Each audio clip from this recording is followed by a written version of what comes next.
Por esa época, digamos, aprobada la creación de la universidad, el ministerio nombra un rector organizador. Funcionaba en la biblioteca Meguino. Habían dado ahí una pequeña oficinita que ocupaba el rector. La participación de los no docentes en la construcción de la universidad en esos momentos fue muy importante. Todos los no docentes participaban de excursiones que se hacían a Chivilcoy, a Bragado, a Mercedes, a los pueblos vecinos, juntando alumnos. Se necesitaba un chofer, alguien que cortara el pasto, alguien que arreglara las canillas, uno que supiera algo de electricidad, o sea, empezó por ahí. En esa época éramos pocos, ¿viste? Y había que manejarse en varias áreas, o sea, yo incluso llegué a estar en vedería, siendo de servicio. Y empecé trabajando desmalezando la entrada de la universidad. Y el camino estaba todo tapado, estaba abandonado hace un montón de años. Y entonces empezamos desmalezando.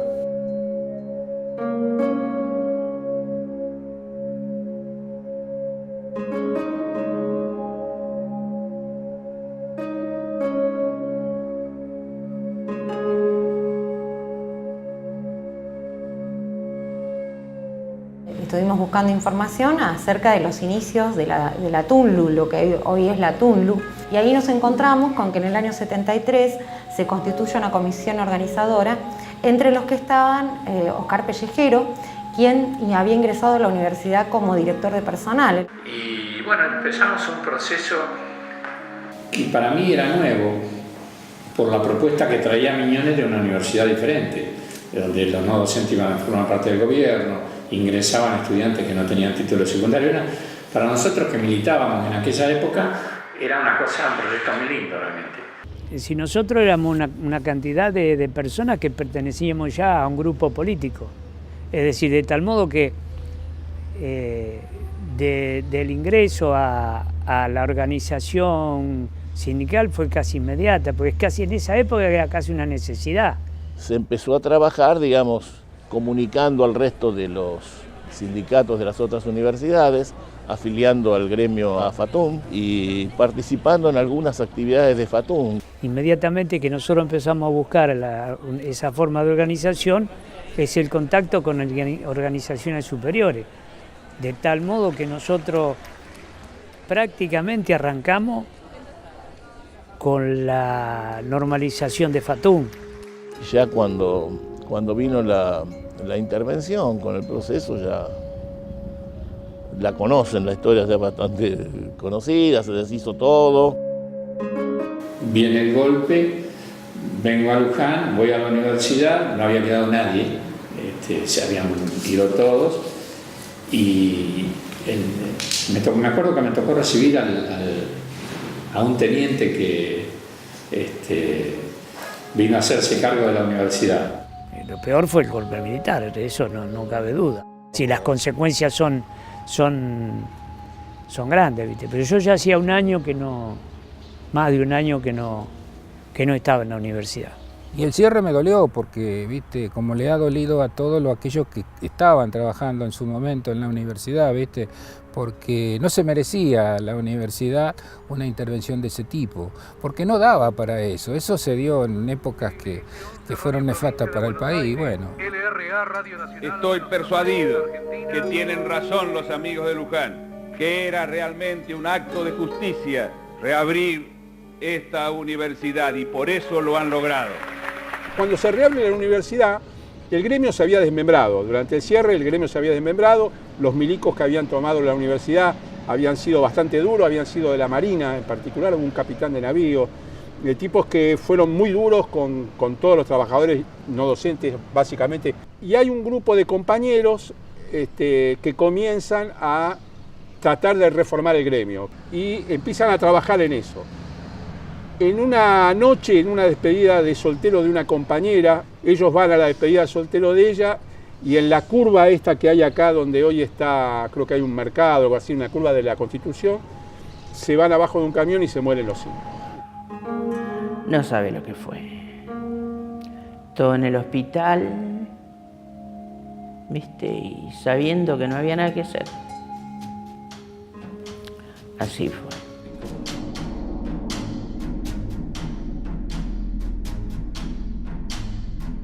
Bueno, y había que armar el nuevo gremio.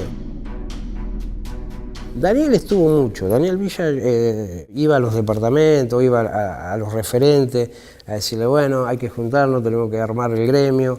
Y bueno, Daniel, viste cómo habla. A mí me encanta escucharlo, ¿no? Porque por ahí me sale la mina. Y yo digo, uy, yo estoy hablando como Daniel. Porque Daniel la mina, viste, y viste así. No. Cuando Daniel hablaba, ahí cerraba el trato.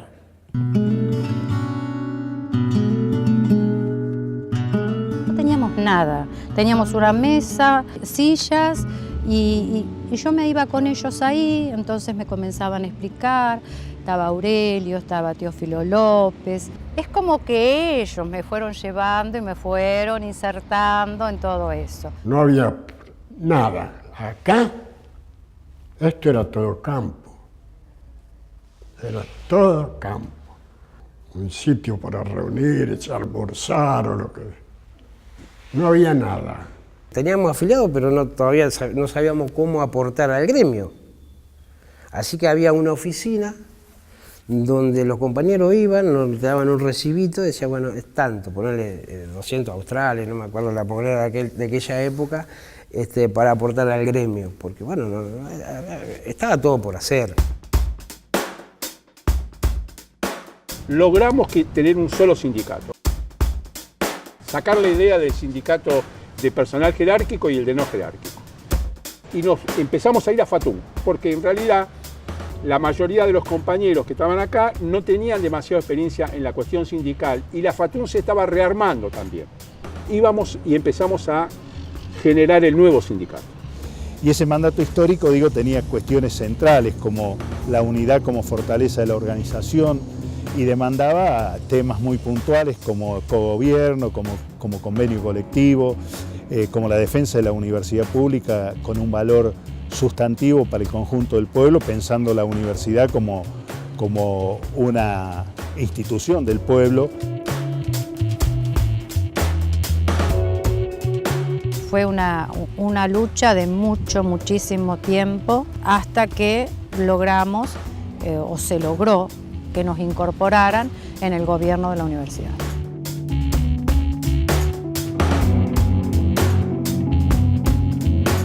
El cogobierno también nos costó un montón. El cogobierno arranca en el año 96. Creo que fue en diciembre la asamblea universitaria y la reforma de la ley, había un grupo estudiantil que con justa razón decía que si se reformaba el estatuto y se adecuaba a la ley, era peligroso para el sistema porque la ley instaura lo de al arancelamiento, lo deja a criterio de cada universidad. Entonces había toda una movida de los estudiantes por no permitir la reforma, por boicotear esa sesión de la asamblea universitaria.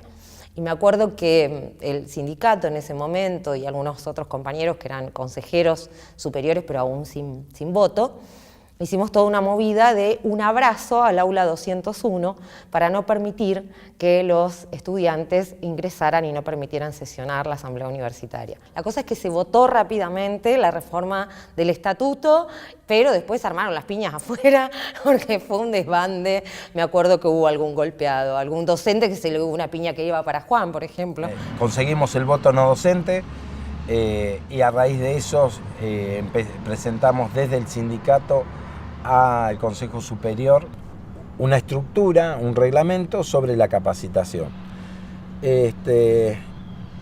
Y era realmente muy malo ver que no podíamos tener capacitación en una institución que se dedica a la capacitación. Y este plan de capacitación es aprobado por el Consejo Superior. Empieza en el año 98.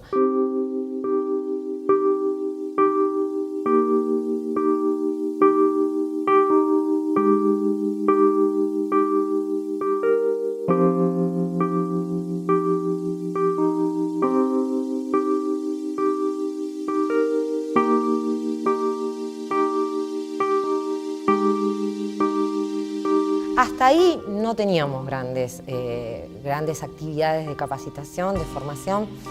Se había introducido, como yo contaba, un montón de tecnología y no teníamos la posibilidad de aprender a utilizarla más que preguntando a los que sabían un poco más. Tuvimos varios cursos y después fuimos viendo qué estructura le dábamos a esa capacitación. Entonces definimos qué saberes tenían que tener las diferentes categorías.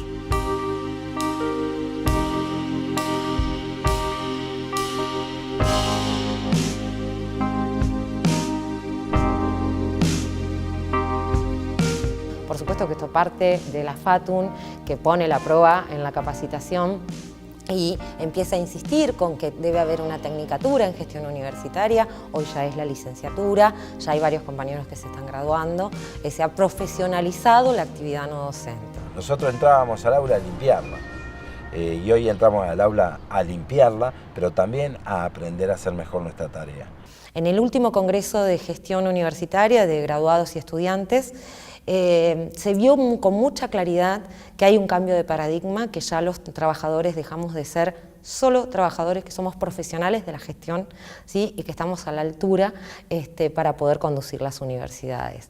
Yo estoy seguro que nosotros, los no docentes, alguna vez vamos a gestionar la universidad, porque es nuestra esencia gestionar, es hacer que las políticas se cumplan.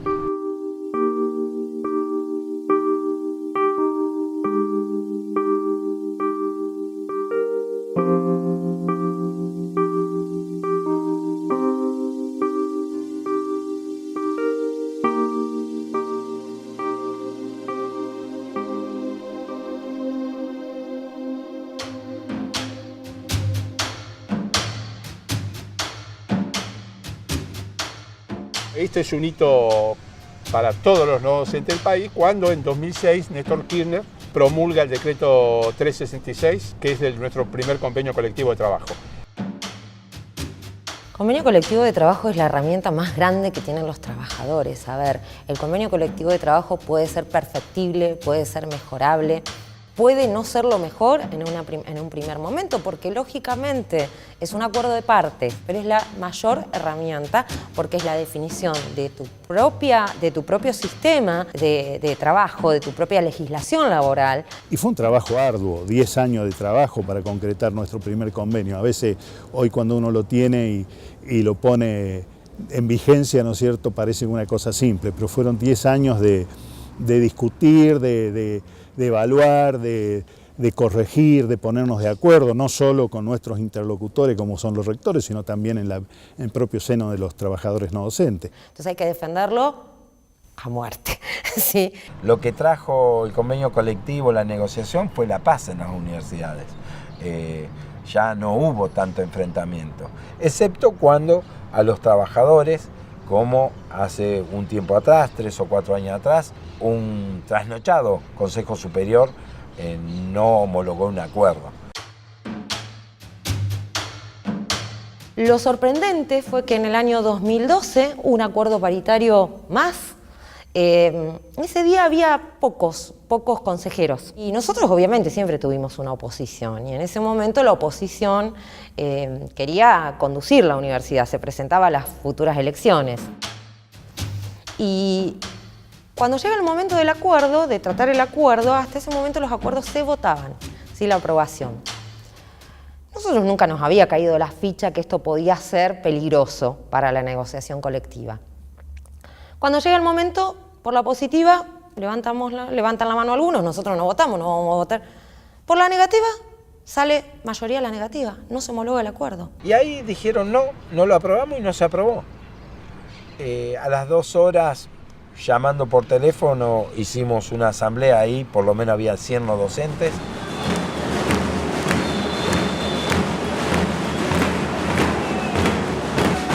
Empezamos a mandar mensajes a nuestros compañeros, miren, no se homologó un acuerdo, peligra la paritaria.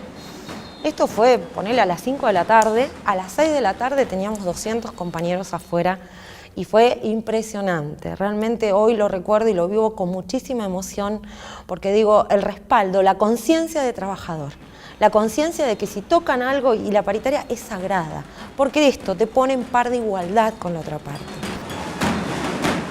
El rector de ese entonces, que era Carlos Canzanelo, pide unos días, o sea que no hagamos ninguna medida de fuerza, nos pide que le demos unos días para tratar de reconsiderar el tema a la semana siguiente, cumple con ello, ¿sí? Y a la semana siguiente se estaba reconsiderando el tema. Conseguimos los 2/3 de los votos para que se vuelva a tratar el tema. Fue impresionante porque empiezan a votar por la izquierda, ¿no? Y negativo. Y los compañeros, nosotros ya sabíamos que estaban los 13 votos porque habíamos hablado, pero el resto de los compañeros contaban, viste, con los dedos en la ventana, yo lo recuerdo siempre, y contando los votos a ver si nos daban o no nos daban para reconsiderar. 7, 8, 9, 10, 11, 12, 13 votos por la afirmativa para la moción del consejero Ramos. Resulta aprobada la moción del consejero Ramos.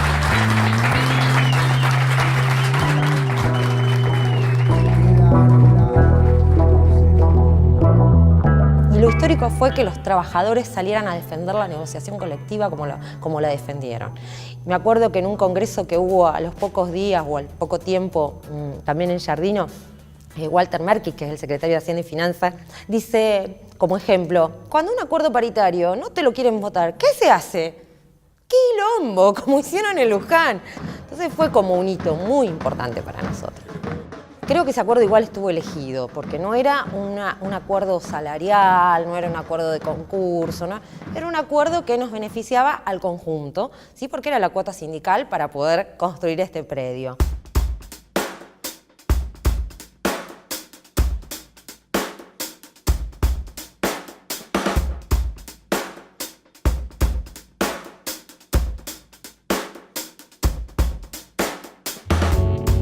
Esto para mí es un sueño, esto es un sueño. Yo, cuando esto se inauguró, yo lamentablemente estaba pasando una de mis temporadas de vacaciones en el Austral, que yo suelo meterme ahí de vacaciones, y les juro que lloraba el día que estaba en el Algodonero, porque enseguida Karina y yo sabía que no podía estar, y Karina después al otro día ellos me fueron a llevar la filmación, y para mí era una cuestión, no sé, emocionante. Ustedes no saben qué valor tiene para nosotros. Es como el tipo que se hace la casa, que vivió toda la vida alquilando y de repente se puede hacer la casita, y encima nosotros nos hicimos un chalet, no nos hicimos una casita. Y tener esto para la familia, nosotros tener esto para las reuniones, tener esto para las capacitaciones, que vengan los no docentes, yo lo he visto muchas veces, y que vengan sus familiares para decir, mirá, esto es mío, esto es de nuestro sindicato, y el sindicato soy yo.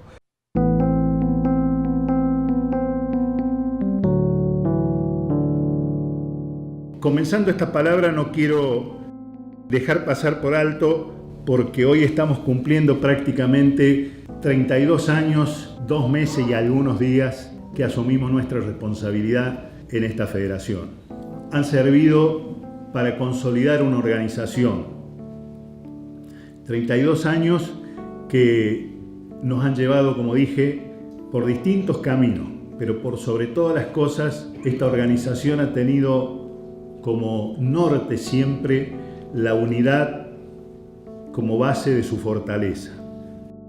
No podría haber unidad si no fuéramos solidarios. Ser solidario es una de las conquistas más importantes que nosotros tenemos como desafío todos los días. Ser solidario es pensar en el que está al lado como un igual y sentir los dolores que siente el que está al lado, que uno esté bien y se sienta bien. Debemos unirnos, aunque más no sea por lo que nos propone la realidad política, social, económica. La universidad pública es la universidad en definitiva del pueblo argentino y debe responder al requerimiento de ese pueblo. Estábamos ya construyendo nuestra sede, ¿sí? Y sabíamos que ese año la inaugurábamos. Y en un delirio de esas charlas delirantes que tenemos con Juan y con Daniel, a veces cuando nos podemos encontrar los tres, dijimos, che, ¿y si proponemos el honoris causa para Nelson? Esta es una de las cuestiones que tienen que ver, que exceden lo académico. y en eso nosotros enfocamos la certeza de que sería razonable que se le otorgase el título de honoris causa al compañero Nelson Farina por sus servicios aportados a la universidad. Hay una trayectoria, hay una vida dedicada al sistema universitario. Entonces ponemos en consideración el proyecto de resolución por la afirmativa. Negativas, abstenciones. Bien, vamos por aprobado.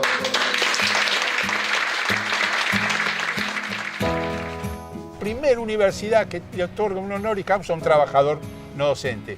Eso es algo que no nos va a quitar nadie. Eso es reconocido a nivel de todo el país. Farina en cada lugar que va reconoce orgullosamente que él es honoris causa de esta universidad.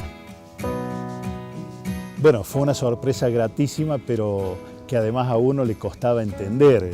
Para un trabajador que está puesto en esta función con la sola voluntad de decir quiero ser útil a mis compañeros, jamás se le hubiese ocurrido pensar que podía tener semejante distinción, que además esta distinción fuera gestada por los propios trabajadores no docentes en una universidad que además padeció, ¿no es cierto?, los embates de una dictadura, fue cerrada.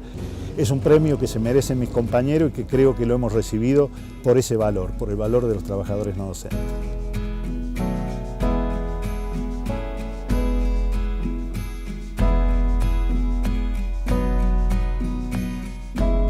Los años que pasé en la universidad me dio de poder formarme más como ser humano, comprender más a la gente. ¿Qué significó para mí? Que dejé mi casa. Tengo una parte de familia conmigo, pero la otra la dejé acá. De tratar de que el compañero esté mejor, de que en el conjunto estemos mejor, que no importa. Las conquistas no son propias, son de todo. Pero siempre para hacer algo por el otro.